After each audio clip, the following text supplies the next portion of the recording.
예수께서 이 말씀을 하시고 눈을 들어 하늘을 우러러 이르시되 아버지여, 때가 이르렀사오니 아들을 영화롭게 하사 아들로 아버지를 영화롭게 하게 하옵소서.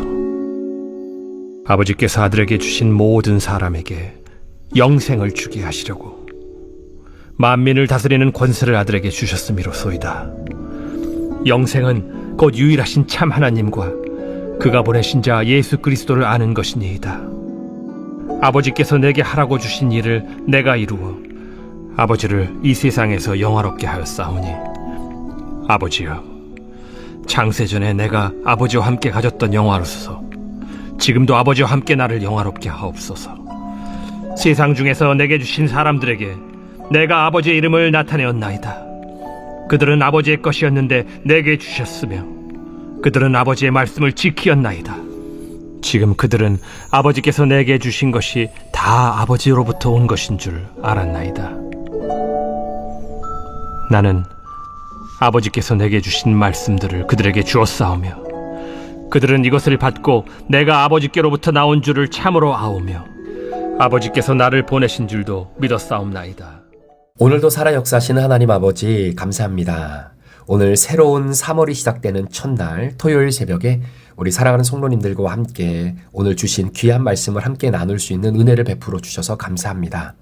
하나님, 오늘도 우리에게 주시는 이 본문의 말씀, 오늘도 곱씹고 곱씹으면서 내게 주시는 주의 음성 듣고 그 말씀으로 내 삶을 채우며 하루를 출발하기를 원합니다. 우리 귀한 성도들을 축복하시고 오늘도 말씀을 통해 내게 주시는 은혜, 오늘도 함께 결단하고 적용하며 살아가는 복된 하루가 되게 하여 주옵소서. 감사를 드리며 예수 그리스도의 존귀하신 이름으로 축복하며 기도합니다. 아멘. 우리 사랑하는 성도 여러분, 이제 봄이 오는 3월이 시작이 되었습니다. 이제 다음 주에는 우리가 데일라이트 세이빙 타임이 시작이 되면서 점점 더 봄의 기운으로 한 걸음 더 들어가게 될 텐데 이 추운 겨울을 잘 버텨오심을 다시 한번 축하드리고 또 우리에게 찾아올 이 봄의 아름다움을 함께 물씬 우리가 느끼면서 우리의 영도 또 우리의 영적인 모든 부분도 다시 한번 샘을 얻고 또 일어나게 되는 그런 복된 한 달이 되기를 주의 이름으로 축복합니다. 오늘 우리가 요한복음 17장 1절부터 8절까지의 말씀을 중심으로 우리가 함께 말씀을 나누기를 원하는데요. 여러분, 우리가 살아가는 인생은 어떻게 보면 만남의 연속이다라고 볼 수 있을 겁니다. 아마 여러분들도 굉장히 많은 만남들을 이어오고 계실 텐데 예를 들어 저 같은 경우는 목사로서 성도들과의 만남이 굉장히 중요한 만남 중에 하나겠죠. 또 가정적으로 보면 남편과 아내의 만남, 또 자녀들과 부모의 만남, 또 직장에서는 동료들과의 만남, 또 상사와들과의 만남, 여러 가지 만남들이 우리 가운데 주어지게 되는 것을 보게 됩니다. 자, 그런데 이 만남을 통해서 여러분 우리가 한 가지 깨달아야 될 것이 뭐냐면 그 만남을 이어나가고 있는 여러분 자체는 그 만남을 통해서 내가 무엇인가를 빼앗고자 하는 만남을 추구하는 것인지 아니면 그 만남을 통해서 내가 그 상대방에게 무엇인가를 주고자 하는 그런 정체성을 가지고 만남을 이어오는지 한번 우리가 생각을 좀 해보기를 원합니다. 자, 왜 이것이 중요하냐면 오늘 우리가 읽게 되는 이 본문 말씀 안에서 우리와 함께 만남을 이어가시고 또 제자들을 잠시 떠나지만 제자들에게 영원하게 하나님의 은혜와 능력을 경험하면서 살아가도록 성령 하나님을 보내주시게 되는데 그 성령 하나님이 제자들과의 만남 속에서 성령 하나님은 어떠한 정체성을 가지고 이들의 만남을 이어가시는지를 우리가 말씀을 통해서 한번 보려고 합니다. 예전에 이 페이스북에 함께 올라왔던 한 사건이 하나 있었는데요. 자, 이게 어떤 사건이냐면 페이스북이 어느 한 사람이 이제 계정을 오픈해서 자신의 삶을 이렇게 사람들과 공유를 하기 시작하는데 자, 그 사람이 누구냐면 바로 하버드에 있는 의대생이었습니다. 자, 보통 이 하버드 의대생 하면 많은 사람들에게 좀 어트랙티브한 그런 부분들이 좀 있잖아요. 그래서 이 사람이 이 SNS에서 계정을 열고 많은 사람들과 함께 온라인상에서 소통을 하게 되면서 굉장히 그 인기가 일파만파로 퍼져가게 됩니다. 자, 그래서 많은 팔로우들이 생기고 그리고 실제로 현장에서 의사로 수고하시는 분들도 이 하버드 의대생의 이 SNS의 계정에 서로 팔로우를 하면서 굉장히 많은 그러한 소통들이 있게 되어지는 것이죠.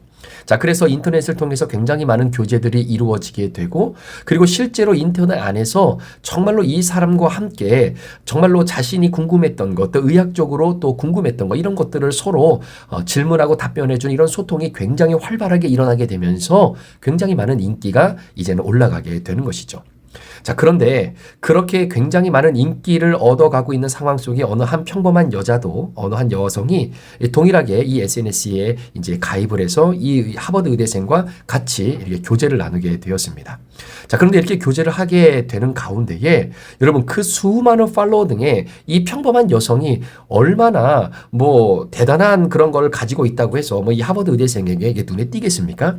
그런데 아니나 다를까 이 여성이 이 하버드 의대생의 계정에 들어와서 뭐 이분과 뭐 특별한 교제가 있겠는가 뭐 이런 생각을 하면서 그냥 평범하게 그냥 아무런 생각 없이 자신의 생각과 의견을 이렇게 게재하면서 서로 소통을 하게 되다가 어느 순간 이 하버드 의대생이 이 여성에게 개인적으로 교제를 하자라고 연락이 온 거예요. 자, 그러니까 여러분, 이 여성 입장에서는 이게 웬 떡이냐라는 거죠. 아니, 그렇게 수많은 여성들, 수많은 팔로워들이 있는데 충분히 잊혀질 수도 있는 내 존재를 기억해 주면서 개인적으로 당신과 함께 교제를 하고 싶다라고 하는 어떤 이러한 이 표현을 하게 된 거예요. 그래서 이 여성이 하버드 의대생이다라고 하는 어떤 그런 메리트가 또 있잖아요. 그래서 이 여성이 그만 이 남성을 덜썩 물어버린 겁니다. 이게 웬 떡이냐? 이러고 말이죠. 그래서 둘이 이제는 온라인이 아니라 오프라인을 만나서 서로 함께 교제하고 또 궁금했던 거 서로 나누고 또 SNS를 통해서 나누지 못했던 여러 가지 마음의 생각들을 이제 함께 나누면서 점점점 그 관계가 깊어져 가게 되는 것이죠. 자, 그러던 어느 날 이 하버드 의대생이 이 여성에게 뭐라고 얘기하냐면, 내가 이제 졸업하고 결국은 이제 병원을 개업을 해야 되는데 중요한 것은 지금 후원자를 찾고 있는데 이제는 그 건물을 임대하는 게 이게 만만치가 않잖아요. 그래서 건물을 임대하는데 비용을 준비하는 가운데에 딱 5천만 원이 부족하다라는 거예요. 자, 하버드 의대생입니다. 그런데 이 하버드 의대생이 이제는 졸업을 하고 이제는 병원을 개업하는데 그 병원 개업이 다른 누구 때문이 아니라 본인 때문에 병원 개업을 하면서 함께 미래를 꿈꾸겠다라는 거예요. 자, 그러니까 이 여성 입장에서는요, 이게 웬 이 굴러온 떡이냐. 그래서 덥석 물었거든요. 그래서 이 여성 입장에서는 사채를 끌어다가도 5천만 원을 어떻게 해서든 만들어가지고 적금을 깨고 그래서 이 5천만 원을 마련해 준 겁니다. 그래서 그 5천만 원을 이 하버드 의대생에게 주고 이제는 이 건물, 이 임대를 할 수 있는 모든 조건을 다 만들어 준 거예요. 자, 그런데 문제는 그렇게 5천만 원을 받고 난 그날부터 이 하버드 의대생이라고 하는 사람이 잠적을 하게 됩니다. 연락을 해도 연락이 안 돼요. 아무것도 연결점을 찾을 수가 없는 겁니다. 분명히 나는 이 사람과 함께 교제를 하면서 사랑을 나눴고 그리고 미래를 꿈꾸고 함께 결혼이라고 하는 목적을 향해서 내가 갖고 있었던 소중한 것들, 그 중에 하나가 바로 5천만 원이거든요. 이거를 어떻게든 만들어서 내가 사랑하고 내 마음을 함께 나누었던 그 남자, 이 하버드 의대생에게 이걸 건네줬어요. 자, 그런데 연락이 되지 않고 잠적을 한 겁니다. 자, 그리고 나서 이 여성이 생각하고 있었던 것이 뭐냐면, 아니, 내가 좋아하고 사랑하고 미래를 꿈꿨던 이 남자. 그런데 가만히 생각해 보니까 이 남자에 대해서 내가 알고 있는 게 너무나 없다라는 거예요. 자, 그래서 그때서야 정신이 들어서 이 하버드 의대생이라고 하는 사람에 대해서 이렇게 저렇게 알아보니까 결국은 이 하버드 의대생이 가짜였다라는 겁니다. 결국 이 사람은요, 학력을 보니까 중졸밖에 되지 않는다라는 거예요. 아니, 그런데 어떻게 하버드 의대생과 같은 역할을 하면서 이렇게 전문적인 대화가 가능할 수 있도록 이 사람이 어떻게 이렇게 할 수 있었는가? 나중에 찾아보니까요, 진짜 의사처럼 보이기 위해서 외국어도 이 스스로 독파하고 의학 전문 서적도 가지고 와서 열심히 공부하면서 실제로 이 현장에서 의사의 이 직업을 갖고 있는 분들과 소통하기에 부족함이 없을 만큼 그런 지식을 스스로 쌓아왔던 것을 발견하게 되는 것입니다. 그러니까 완전히 사기꾼이었다는 것이죠. 여러분, 한번 제가 질문을 드려볼게요. 여러분은 강도가 무섭습니까? 사기꾼이 무섭습니까? 많은 분들은 사기꾼보다 강도가 더 무섭다라고 생각을 할 수 있겠죠. 그런데 여러분, 실제로 가만히 들여다보면 강도가 무서운 게 아니라 여러분, 사기꾼이 무섭다라는 겁니다. 왜냐하면 여러분, 사기꾼은요, 자신의 정체를 절대로 드러내지 않아요. 100% 숨기고 옵니다. 100% 숨기고 와요. 자, 그런데 여러분, 강도는요, 그래도 양심이 있어요.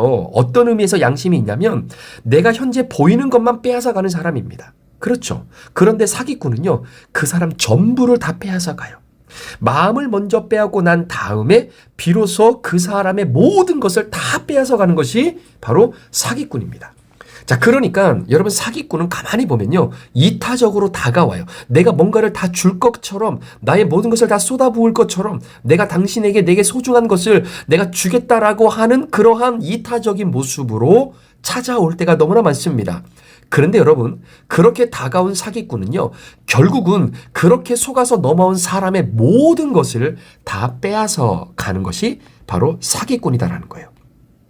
그러니까 이 세상에 사기꾼이 존재하는 이유는 뭐냐면, 그 사기꾼에게 누군가가 속는 사람이 있기 때문에 그래요. 그러니까 내가 그 사람에게 속지 않으면 여러분, 내 인생에 사기꾼은 존재하지 않는다라는 겁니다. 자, 예전에 어떤 일이 있었냐면, 저희가 한국의 부모님에게 뭐 소포를 보낸 적이 있었어요. 이렇게 처제 식구들에게 이게 소포를 보낸 적이 있었는데, 이제 그 소포가 이제 제대로 가느냐 안 하느냐 이제 그 트래킹을 통해서 계속 확인을 하는데, 이제 중요한 것은 인천공항에 도착을 했다는 거예요. 세관을 통과했다는 거예요. 그런데 그 다음부터 진전이 없는 겁니다. 그래서 이거 왜 안 가나 계속해서 알아보는데 어떤 특별한 업데이트가 없는 거예요. 자, 그러던 어느 날 문자로 하나가 왔는데, 뭐가 왔냐면 USPS, 그러니까 저희가 우체국을 통해서 보냈거든요. 근데 그 우체국 USPS에서 문자가 하나 온 겁니다. 그게 뭐냐면, 지금 당신의 소포를 가지고 이제 이 도착 지점, 이 주소를 찾고 있는데, 이 주소가 불분명해서 이게 배달이 안 되고 있다라는 거예요. 자, 그러면서 그 문자에서 하는 얘기가 뭐냐면, 요 링크로 들어가가지고 지금 빨리 이 주소를 정확하게 업데이트를 하라는 거예요. 그래야 이것이 발송이 되지, 그렇지 않으면 다시 원래 보냈던 사람으로 돌아갈 수밖에 없다. 이런 문자가 온 겁니다.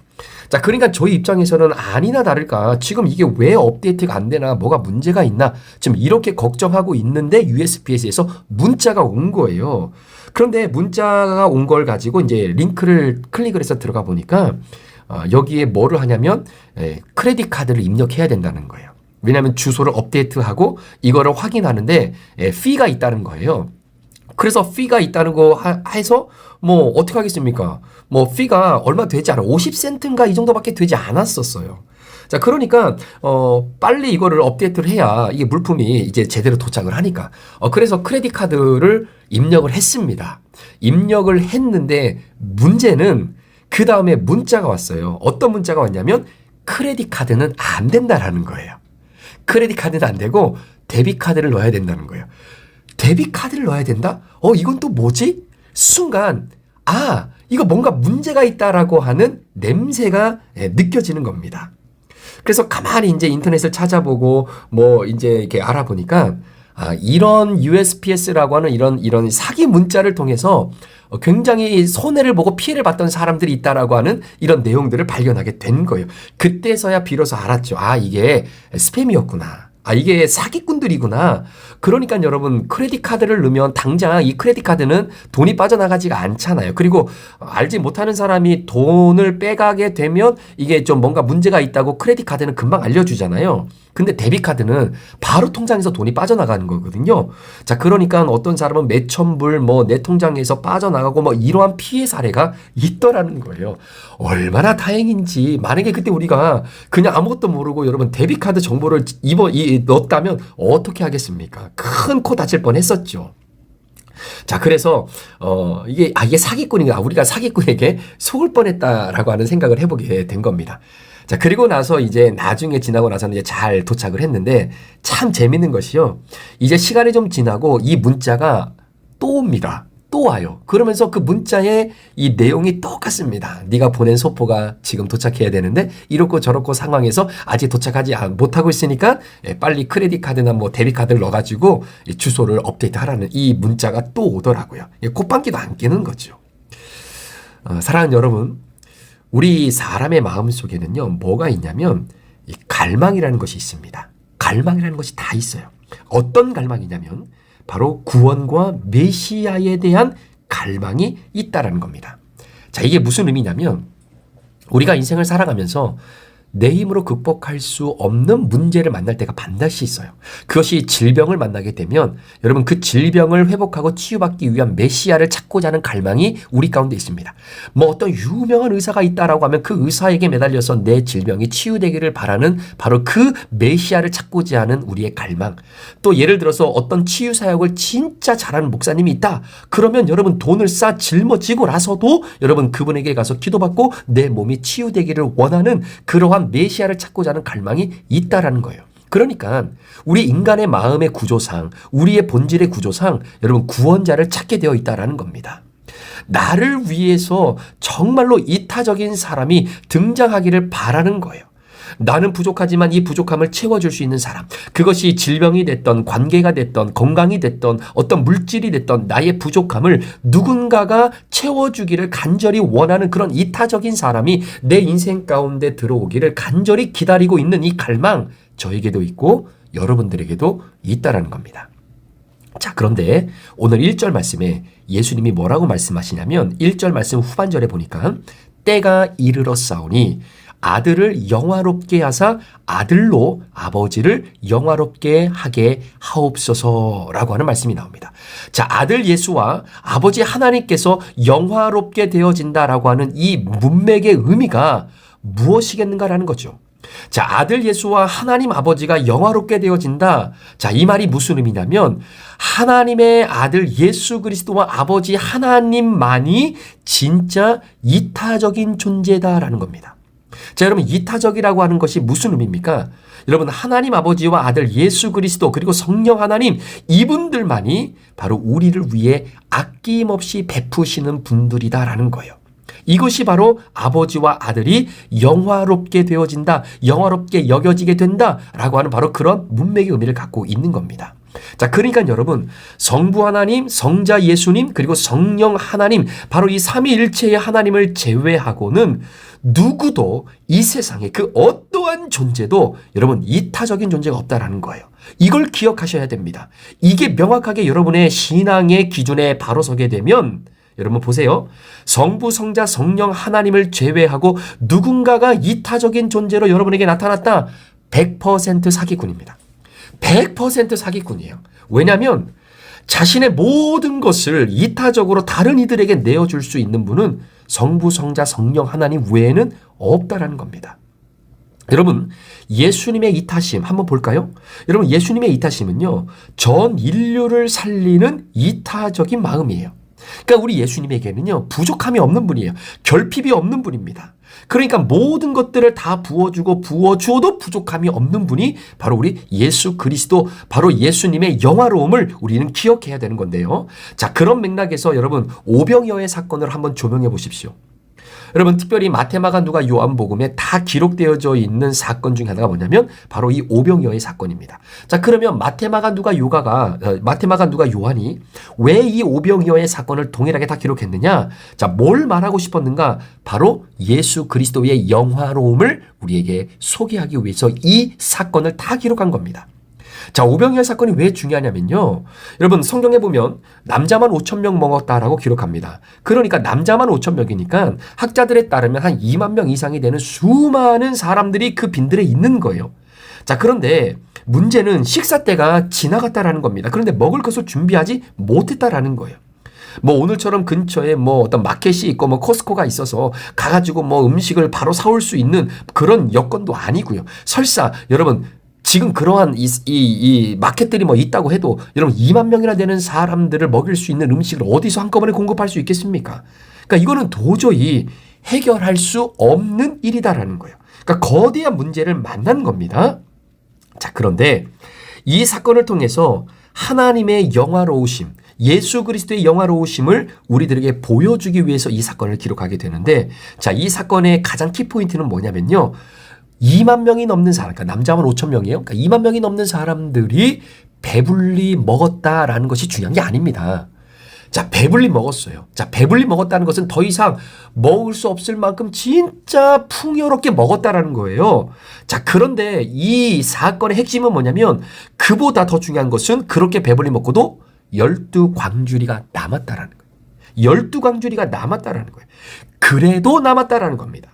자, 그러니까 뭐가 중요하냐면 예수님께서 영화롭게 인정받게 되어지는 이 사건.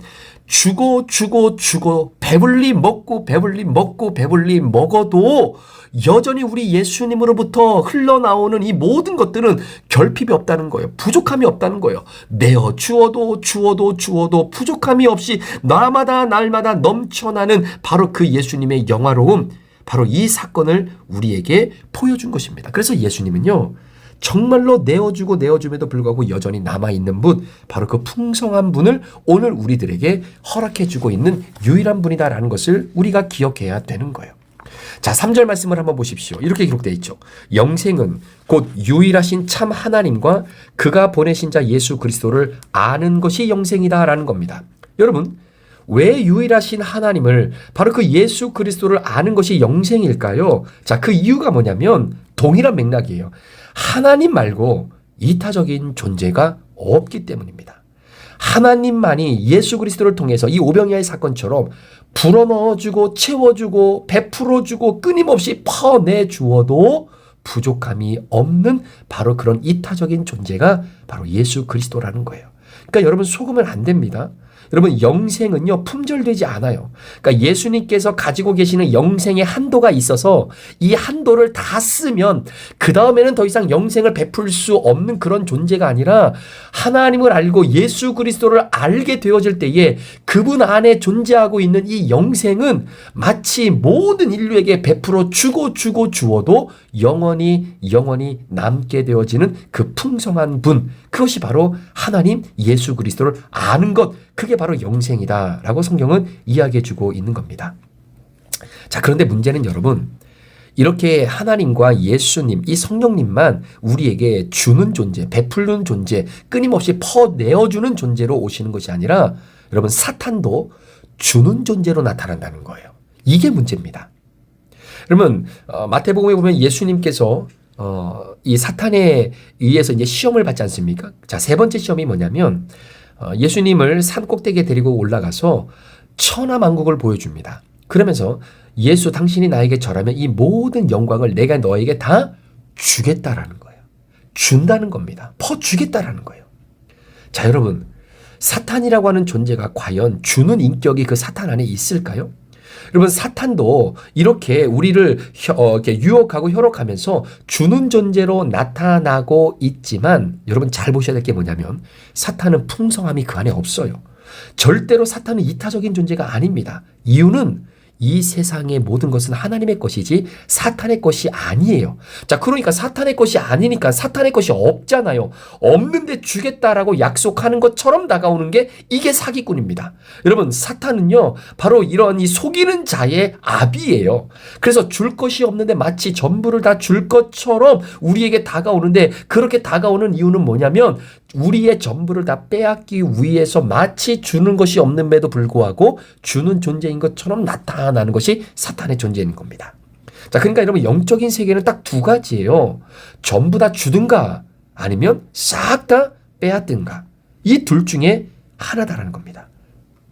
자, 그렇다면 우리가 인생을 살아가고 성화의 과정을 걸어가면서 정말로 나에게 모든 것을 주시는 바로 이 하나님의 은혜로 다가오는 것인지, 아니면 이것이 결국 나의 모든 것을 빼앗기 위해 사탄이 이러한 양의 털을 쓰고 나에게 찾아오는 사탄의 접근인지, 이걸 분별하는 방법이 뭐냐라는 거예요.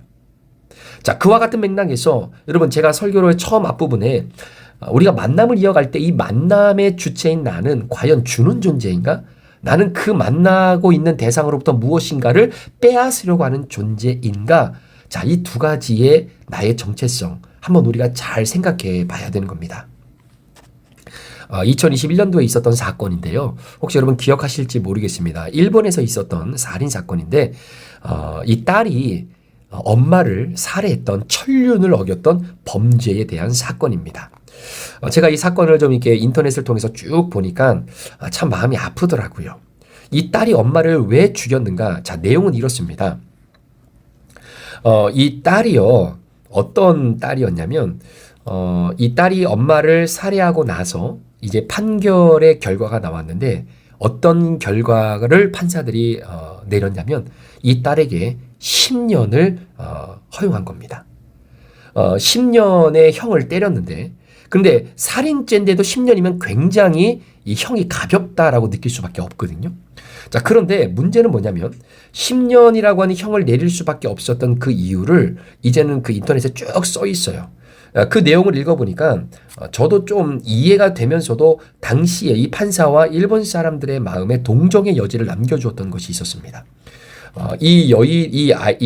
엄마를 죽인 이 딸의 이름이 노조미라고 하는 이 여인의 이름인데요. 그 딸이 이 사건을 펼쳐가면서 제목을 뭐라고 했냐면 괴물을 쓰러뜨렸다. 이렇게 제목을 붙인 거예요. 그러니까 몬스터, 괴물을 내가 드디어 쓰러뜨렸다. 근데 여기서 말하는 괴물이 누구냐면 이 여성의 엄마였어요. 자, 이유가 뭐냐면 이런 겁니다. 이 엄마와 아빠가 결국은 이 아이를 이렇게 이 딸을 이렇게 쭉 키우면서 이 공부를 제대로 못한 거예요. 공부를 제대로 못하고 가정도 굉장히 어려운 상황이었고, 그래서 결국은 이 엄마가 이 딸에게 바라고자 했던 것이 뭐냐면 의사가 되는 것이 꿈이었습니다. 그러니까 본인이 이루지 못했던 꿈을 딸을 통해서 반드시 이루고자 하는 바로 그러한 어떤 이 엄마의 마음을 이 딸에게 굉장히 많이 부어준 거예요. 그래서 이 엄마가 이 딸에게 너는 앞으로 다른 건 다 필요 없이 반드시 의사가 되어야 된다는 거예요. 그러니까 의사가 반드시 돼야 된다라고 하는 것을 끊임없이 주입시키면서 이 딸을 이제는 키워온 겁니다. 근데 이 어머니는 대학도 나오지 못했거든요. 그러니까 그 학업에 대한 열등감이 굉장히 가득 차 있어서 그 열등감을 해소하는 하나의 출구로 이 딸, 특별히 의대를 가야 된다라고 하면서 이 딸을 굉장히 인생을 조여오기 시작한 것이죠. 그러니까 제가 이걸 보면서 그런 생각이 들었어요. 우리가 결혼해서 아이를 낳고 엄마 아빠가 되는데 진짜 엄마 아빠가 되는 공부를 너무나 안 하는 거예요. 그러니까 저도 잘 못했고 엄마 아빠가 되어서 어떻게 엄마 아빠 역할을 해야 되는지를 공부를 하지 않고 엄마 아빠가 되는 사람들이 굉장히 많습니다. 그러니까 부모가 자기 공부를 안 하는 거예요. 그러니까 내 안에 어떤 쓴뿌리가 있는지, 내 안에 어떠한 연약함이 있는지, 내 안에 해결되지 못하는 우울증이 있는지 없는지 이런 것들을 정말로 내 스스로 공부하면서 부모가 돼야 되는데 이런 것들은 전혀 공부하지 않고 나중에 부모가 되니까 나도 모르게 내 안에 있는 나의 쓴뿌리가 내 자녀들에게 그대로 이어지게 되는 경향들이 너무나 많이 있는 것입니다. 여러분, 제가 이 사건을 보면서 여러분 이 딸의 주인이 이 엄마가 아니잖아요. 그러니까 본인 것이 아니잖아요. 그런데 마치 이 딸의 인생을 엄마인 내가 쥐고 살아야 된다라고 하면서 너는 반드시 의대를 가야 돼. 의대를 가야 돼. 자, 그렇게 하는 거예요. 그러니까 딸이 굉장히 힘들지만 그 내용에 보니까 그래도 이렇게 착한 딸이었나 봐요. 그래서 엄마가 원하는 대로 열심히 공부를 해서 의대를 가기 위해 최선을 다하는데 지원하고 시험을 본 족족이 떨어지는 겁니다. 그러니까 능력이 안 되는 거예요. 결국은 의대를 지원했는데 구수를 한 겁니다. 더 이상 이제는 내 능력이 의대를 갈 능력이 안 된다라고 판단돼서 9년 동안 재수를 하고 난 다음에 결국은 이 딸이 어디를 가냐면 간호대학을 간 거예요. 그래서 이제는 간호대학을 가서 의사는 안 됐지만 간호사가 된 겁니다. 그런데 문제는 이 엄마가 간호사가 된 딸을 인정을 안 하는 거예요. 간호사가 된 딸을 인정을 안 하면서 끊임없이 이 엄마가 이 딸에게 말하는 게 뭐냐면 너는 불량품이라는 거예요. 너는 의사가 돼야 되는데 너는 결국 간호사밖에 안 됐기 때문에 너는 불량품이라는 겁니다. 너는 쓰레기라는 겁니다. 너는 멸시받으며 살아도 된다라는 겁니다. 이것이 끊임없이 이 딸의 인생 가운데 짓누르다가 결국은 이 딸이 폭발하면서 그 감정을 주체하지 못하고 엄마를 살해하게 된 거예요. 자, 그러니까 엄마 입장에서는요. 의사인 딸은 사랑할 수 있어요. 그러나 간호사인 딸은 사랑할 수가 없는 거예요. 그래서 그 간호사 딸을 데리고 사는 것 자체가 부끄럽다는 거예요. 자, 그러면서 이 엄마가 이 딸에게 했던 게 뭐냐면 주구장창 내가 너를 위해서 이렇게 하는 거야. 내가 너를 위해서 앞으로 네가 인생을 정말 행복하게 살기 위해서 살아가도록 돕기 위해서 내가 너를 위해 이렇게 하는 거야 라고 이야기를 했거든요. 그런데 여러분 질문 한번 드려볼게요. 진짜 이 엄마가 이 노조미라고 하는 딸을 위해서 너는 의사가 돼야 돼. 9년 동안 그 의대에 떨어져도 또 지원해야 돼. 너는 반드시 의사가 돼야 돼. 의사가 된 딸은, 의사가 되지 못한 딸은 사랑하지 못하고 간호사가 된 딸은 사랑하지 못하고 의사인 딸만 사랑할 수 있는 이 모든 행위들이 진짜 이 딸을 위해서 한 것이라고 말할 수 있는 겁니까? 결국 이 딸의 인생을 통해서 이 엄마가 자신의 자존감을 어느 정도 좀 회복해 보려고 하나의 수단으로 삼았던 것이 바로 이 노조미라고 하는 이 딸의 인생이었다라는 것이죠. 사랑하는 여러분, 그러니까 가만히 보세요. 이 엄마는요, 결국은 이 딸 너에게 행복을 주기 위해서 무엇인가를 주기 위해서 이타적인 방법이라고 생각하면서 딸을 그렇게 키워왔다고 하지만 결국 이 엄마는 이 딸과의 만남을 통해서 주는 존재가 아니라 완전히 빼앗는 존재로 등장한다라는 것을 보게 되는 것입니다. 여러분, 이것이 우리 그리스도인의 정체성이에요. 여러분, 우리가 빼앗는 존재가 될 것인가 아니면 이타적인 존재의 마음을 갖고 살아가게 될 것인가, 우리는 이 둘 중에 하나입니다. 저는요, 목사님 이타적인 마음만 갖고 살아요? 아닙니다. 죄송합니다. 그거는 여러분이 속고 있는 거예요. 여러분, 우리는 동시다발적으로 이 두 가지의 마음을 함께 가지고 있는 사람입니다. 어떨 때는 빼앗는 존재로서 살아갈 때가 있어요.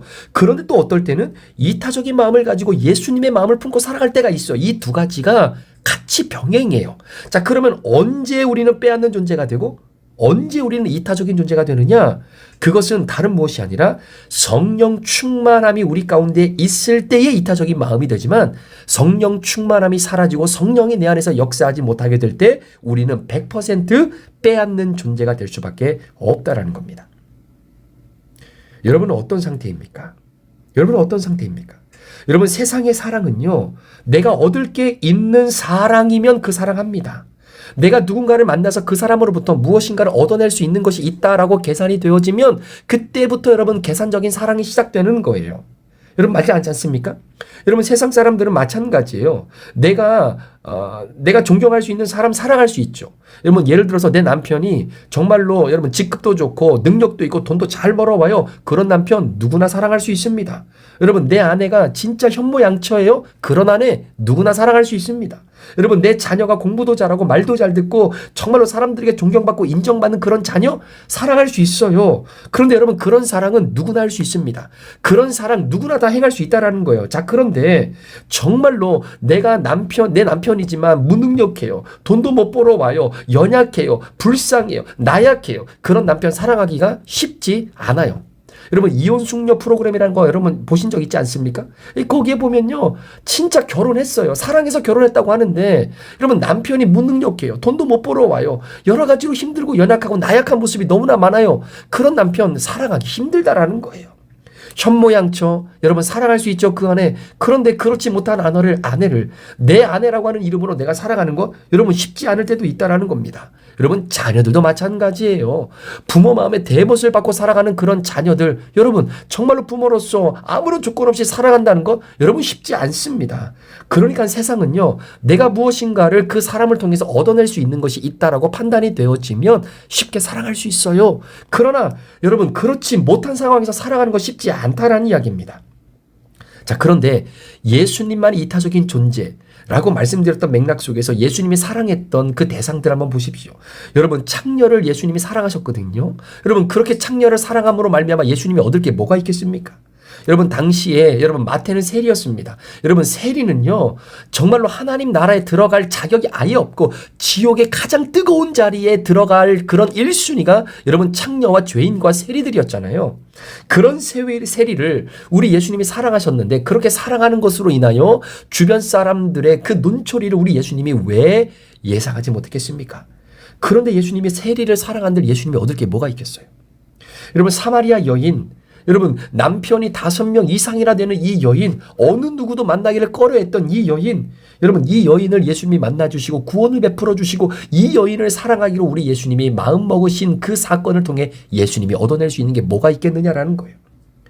얻을 것이 아무것도 없는 그런 사람을 우리 예수님은 사랑하셨다라는 겁니다. 왜? 예수님만이 이타적인 분이시기 때문이에요.